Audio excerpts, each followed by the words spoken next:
আসসালামু আলাইকুম, স্বাগতম জানাচ্ছি ওয়ার্ল্ডলেন্স সংবাদে। আমি মোহাম্মদ আনিসুর রহমান। এতক্ষণ শুনছিলেন সংবাদ শিরোনাম, এবার বিস্তারিত। যুদ্ধ ঠেকাতে যে কোনো প্রক্রিয়াকে স্বাগত জানায় ইরান। Saudi যুবরাজকে Pezeshkian. যে কোনো হামলাকে সর্বাত্মক যুদ্ধ বিবেচনা করবে ইরান। যুদ্ধ শেষ হতেই হবে, পুতিনকে ট্রাম্পের বার্তা। যুদ্ধ বন্ধে যুক্তরাষ্ট্র, রাশিয়া ও ইউক্রেনের দ্বিতীয় দফা বৈঠক শেষ। গাজায় শেষ ইসরায়েলি বন্দির উদ্ধারে ইসরায়েলি ধ্বংসযজ্ঞ। আপনি যদি ইসরায়েলের ধ্বংস চান এবং মুসলিমদের বিজয় চান, তাহলে ভিডিওটিতে একটি লাইক ও চ্যানেলটি সাবস্ক্রাইব করে যাবেন। আসসালামু আলাইকুম, স্বাগতম জানাচ্ছি ওয়ার্ল্ডলেন্স সংবাদে। আমি মোহাম্মদ আনিসুর রহমান। এতক্ষণ শুনছিলেন সংবাদ শিরোনাম, এবার বিস্তারিত। আন্তর্জাতিক রাজনীতির প্রেক্ষাপটে মধ্যপ্রাচ্যের পরিস্থিতি যখন টানটান উত্তেজনার মধ্য দিয়ে যাচ্ছে, ঠিক তখনই একটি বড় ধরনের কূটনৈতিক অগ্রগতির খবর সামনে এসেছে, যেখানে ইরান স্পষ্টভাবে জানিয়ে দিয়েছে যে যুদ্ধ ঠেকাতে তারা যে কোনো শান্তিপূর্ণ ও কার্যকর প্রক্রিয়াকে স্বাগত জানাতে প্রস্তুত। এবং এই বার্তাটি ইরানের প্রেসিডেন্ট মাসুদ পেজেশকিয়ান সরাসরি সৌদি আরবের যুবরাজ মোহাম্মদ বিন সালমানের কাছে পৌঁছে দিয়েছেন, যা বর্তমান ভূরাজনীতিতে একটি অত্যন্ত তাৎপর্যপূর্ণ মোড় হিসেবে দেখা হচ্ছে। এই ফোনালাপের বিষয়টি এমন এক সময়ে ঘটেছে যখন পুরো অঞ্চল জুড়েই যুদ্ধের দামামা বাজছে এবং পরাশক্তিগুলোর নজর মধ্যপ্রাচ্যের দিকে নিবদ্ধ। ঠিক সেই মুহূর্তে ইরান ও সৌদি আরবের মতো দুটি প্রভাবশালী মুসলিম দেশের শীর্ষ নেতার এই কথোপকথন সংঘাত প্রশমনে একটি বড় ভূমিকা রাখতে পারে বলে আন্তর্জাতিক বিশ্লেষকরা মনে করছেন। ইরানের প্রেসিডেন্ট পেজেশকিয়ান তার বক্তব্যে জোর দিয়ে বলেছেন যে তেহরান কখনোই যুদ্ধের পক্ষে নয় এবং তারা চায় আলোচনার মাধ্যমে সব সমস্যার সমাধান হোক।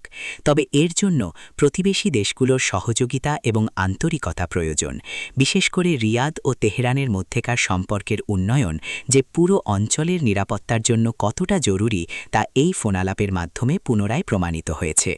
সৌদি যুবরাজ মোহাম্মদ বিন সালমানও এই আলোচনার সময় আঞ্চলিক স্থিতিশীলতা বজায় রাখার উপর গুরুত্ব আরোপ করেছেন এবং তিনি স্পষ্ট করেছেন যে সৌদি আরবও ইরানের কূটনৈতিক নমনীয়তার খবরের পাশাপাশি ঠিক উল্টো চিত্রও কিন্তু একই সাথে উঠে এসেছে, যেখানে তেহরান অত্যন্ত কঠোর ভাষায় হুঁশিয়ারি উচ্চারণ করে বলেছে যে তাদের সার্বভৌমত্ব বা ভূখণ্ডের উপর যে কোনো ধরনের হামলাকে তারা নিছক কোনো ছোটখাটো ঘটনা বা সীমান্ত সংঘাত হিসেবে দেখবে না, বরং যে কোনো হামলাকে সরাসরি সর্বাত্মক যুদ্ধ বা টোটাল ওয়ার হিসেবে বিবেচনা করা হবে এবং এর জবাব হবে অত্যন্ত ভয়াবহ ও ধ্বংসাত্মক। এই ঘোষণা কি এমন এক সময়ে এলো যখন ইসরায়েল এবং পশ্চিমা বিশ্বের সাথে ইরানের স্নায়ুযুদ্ধ চরমে পৌঁছেছে এবং বিভিন্ন গোয়েন্দা তথ্যে ইরানের পারমাণবিক স্থাপনা বা সামরিক ঘাঁটিগুলোতে হামলার আশঙ্কার কথা বারবার উঠে আসছে, যার প্রেক্ষিতেই ইরান তাদের এই রেড লাইন বা চূড়ান্ত সীমারেখা স্পষ্ট করে দিল। ইরানের পররাষ্ট্র মন্ত্রণালয় এবং সামরিক বাহিনীর শীর্ষ কর্মকর্তারা একযোগেই বার্তা দিয়েছেন যে অতীতে তারা হয়তো অনেক ক্ষেত্রে ধৈর্য ধারণ করেছেন বা কৌশলগত কারণে নীরব থেকেছেন, কিন্তু বর্তমান পরিস্থিতি সম্পূর্ণ ভিন্ন এবং এখন যদি তাদের ওপর কোনো ড্রোন হামলা, মিসাইল হামলা বা এমনকি সাইবার অ্যাটাকও চালানো হয় যা তাদের জাতীয় নিরাপত্তাকে বিঘ্নিত করে, তবে তারা আর কোনো বাছবিচার করবে না, বরং তাদের হাতে থাকা সমস্ত সামরিক শক্তি ও মিসাইল ভাণ্ডার ব্যবহার করে পাল্টা আঘাত হানবে। এই সর্বাত্মক যুদ্ধ শব্দবন্ধটি ব্যবহার করার মাধ্যমে ইরান মূলত তাদের প্রতিপক্ষদের, বিশেষ করে যুক্তরাষ্ট্র এবং ইসরায়েলকে এই বার্তা দিতে চাইছে যে ছোট কোনো অপারেশন চালিয়ে ইরানকে দুর্বল করার দিন শেষ হয়ে গেছে এবং এখন যে কোনো অ্যাকশনের বিপরীতে রিঅ্যাকশন হবে অপরিমিত। সামরিক বিশ্লেষকরা বলছেন ইরানের এই হুমকির পেছনে রয়েছে তাদের ব্যালিস্টিক মিসাইল কর্মসূচির সাম্প্রতিক অগ্রগতি এবং তাদের হাতে থাকা হাইপারসনিক মিসাইল, যা যে কোনো মধ্যপ্রাচ্যের এই উত্তপ্ত পরিস্থিতির মধ্যেই বিশ্বের আরেক প্রান্তে রাশিয়া ইউক্রেন যুদ্ধ নিয়ে একটি নাটকীয় মোড় লক্ষ্য করা যাচ্ছে, যেখানে নবনির্বাচিত মার্কিন প্রেসিডেন্ট ডোনাল্ড ট্রাম্প রাশিয়ার প্রেসিডেন্ট ভ্লাদিমির পুতিনকে একটি স্পষ্ট এবং সংক্ষিপ্ত বার্তা পাঠিয়েছেন যে যুদ্ধ শেষ হতেই হবে, যা বিশ্বজুড়ে নতুন করে আলোচনার ঝড় তুলেছে। ডোনাল্ড ট্রাম্প তার নির্বাচনী প্রচারণার সময় বারবার দাবি করেছিলেন যে তিনি ক্ষমতায় এলে ২৪ ঘণ্টার মধ্যে এই রক্তক্ষয়ী যুদ্ধ বন্ধ করবেন এবং এখন মনে হচ্ছে তিনি সেই লক্ষ্যেই কাজ শুরু করেছেন। যদিও তার এই বার্তা পুতিন কিভাবে গ্রহণ করবেন বা এর প্রতিক্রিয়া কী হবে তা নিয়ে রাজনৈতিক মহলে নানা জল্পনা কল্পনা চলছে। ট্রাম্পের এই বার্তার মূল সুর হল আমেরিকা আর অনির্দিষ্টকালের জন্য ইউক্রেনকে বিলিয়ন বিলিয়ন ডলারের সহায়তা দিয়ে যেতে পারবে না এবং যুদ্ধের কারণে বিশ্ব অর্থনীতিতে যে ধস নেমেছে তা পুনরুদ্ধারের জন্য অবিলম্বে যুদ্ধবিরতি প্রয়োজন। তাই তিনি পুতিনকে চাপ দিচ্ছেন যেন দ্রুত একটি সমঝোতায় পৌঁছানো হয়। তবে এর পেছনের রাজনীতিটা বেশ জটিল, কারণ ট্রাম্প হয়তো চাইছেন রাশিয়া বর্তমান অবস্থানে থেকেই যুদ্ধ বন্ধ করুক, যা ইউক্রেনের জন্য মেনে নেওয়া কঠিন হতে পারে। আবার অন্যদিকে পুতিন হয়তো চাইছেন ইউক্রেন যেন ন্যাটোতে যোগ না দেয়। এই সব শর্তের বেড়াজালে ট্রাম্পের এই যুদ্ধ শেষ হতেই হবে বার্তাটি কতটা কার্যকর হবে তা সময়ই বলে দেবে।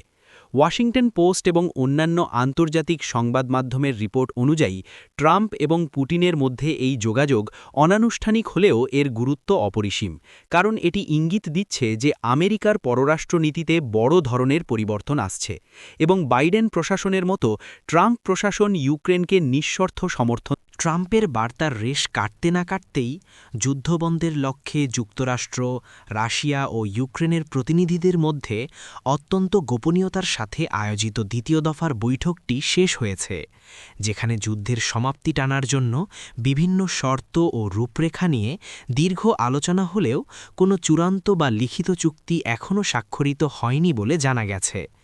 এই বৈঠকটি ছিল অত্যন্ত সংবেদনশীল এবং নিরাপত্তার স্বার্থে এর স্থান ও সময় গোপন রাখা হয়েছিল, কারণ এর আগের দফার বৈঠকগুলো খুব একটা ফলপ্রসূ হয়নি এবং উভয় পক্ষই নিজেদের অবস্থানে অনড় ছিল।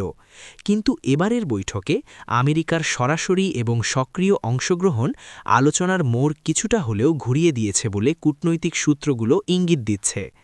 বৈঠকে রাশিয়ার পক্ষ থেকে তাদের দখলকৃত অঞ্চলের স্বীকৃতি এবং ইউক্রেনের নিরপেক্ষ অবস্থানের দাবি জানানো হয়েছে।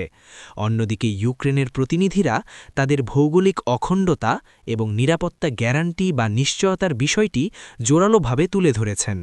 আর যুক্তরাষ্ট্র এখানে মধ্যস্থতাকারীর ভূমিকা পালন করার পাশাপাশি উভয় পক্ষকেই কিছুটা ছাড় দেওয়ার জন্য চাপ প্রয়োগ করেছে। জানা গেছে বৈঠকে যুদ্ধবিরতির একটি খসড়া রূপরেখা নিয়ে আলোচনা হয়েছে, যেখানে ডিমিলিটারাইজড জোন বা সেনামুক্ত এলাকা তৈরি এবং যুদ্ধবন্দী বিনিময়ের বিষয়গুলো প্রাধান্য পেয়েছে। কিন্তু ক্রিমিয়া এবং দোনবাস অঞ্চলের ভবিষ্যৎ কী হবে তা নিয়ে এখনও মতপার্থক্য রয়ে গেছে, যা সমাধানের জন্য হয়তো আরও কয়েকটি বৈঠকের প্রয়োজন হবে। সবশেষে আমরা নজর দেব গাজার মানবিক পরিস্থিতির দিকে, যেখানে সংঘাতের ভয়াবহতা এবং ধ্বংসযজ্ঞের মাত্রা সব কল্পনাকে ছাড়িয়ে গেছে। বিশেষ করে সর্বশেষ প্রাপ্ত খবরে জানা গেছে যে গাজায় আটক শেষ ইসরায়েলি বন্দীকে উদ্ধারের নামে ইসরায়েলি বাহিনী যে অভিযান চালিয়েছে তাতে ব্যাপক ধ্বংসযজ্ঞ সাধিত হয়েছে এবং পুরো একটি এলাকা কার্যত মাটির সাথে মিশিয়ে দেওয়া হয়েছে।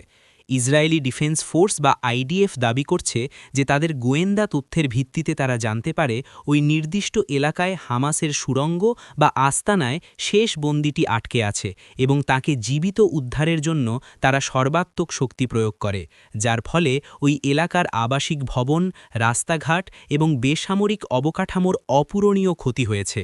প্রত্যক্ষদর্শীরা এবং স্থানীয় স্বাস্থ্য কর্মকর্তারা জানাচ্ছেন এই অভিযানের সময় অবিরাম বিমান হামলা এবং আর্টিলারি শেলিং চালানো হয়, যার ফলে ধ্বংসস্তূপের নিচে চাপা পড়ে বহু সাধারণ ফিলিস্তিনি হতাহত হয়েছেন এবং উদ্ধারকর্মীরাও ধ্বংসস্তূপের কাছে যেতে বাধার সম্মুখীন হচ্ছেন। ইসরায়েলের ভেতরেও এই ঘটনা নিয়ে মিশ্র প্রতিক্রিয়া দেখা যাচ্ছে, কারণ একদিকে বন্দীদের ফিরিয়ে আনার জন্য সরকারের ওপর প্রচণ্ড চাপ রয়েছে, অন্যদিকে এই ধরনের বিধ্বংসী অভিযানের ফলে আন্তর্জাতিক মহলে ইসরায়েলের ভাবমূর্তি ক্ষুণ্ণ হচ্ছে এবং মানবাধিকার সংস্থাগুলো একে যুদ্ধাপরাধ হিসেবে অভিহিত করে তীব্র নিন্দা জানাচ্ছে। এই ঘটনাটি আবারও প্রমাণ করল যে গাজার ঘনবসতিপূর্ণ এলাকায় সামরিক অভিযান চালানো কতটা জটিল এবং ঝুঁকিপূর্ণ, যেখানে প্রতিটি অভিযানের চড়া মূল্য দিতে হচ্ছে সাধারণ মানুষকে। ধ্বংসস্তূপের মধ্য থেকে শেষ পর্যন্ত সেই বন্দীকে উদ্ধার করা সম্ভব হয়েছে কিনা বা তার ভাগ্যে কী ঘটেছে সেই বিষয়ে এখনও ধোঁয়াশা রয়েছে, কিন্তু এই অভিযানের ক্ষত গাজাবাসীকে বহুদিন বয়ে বেড়াতে হবে।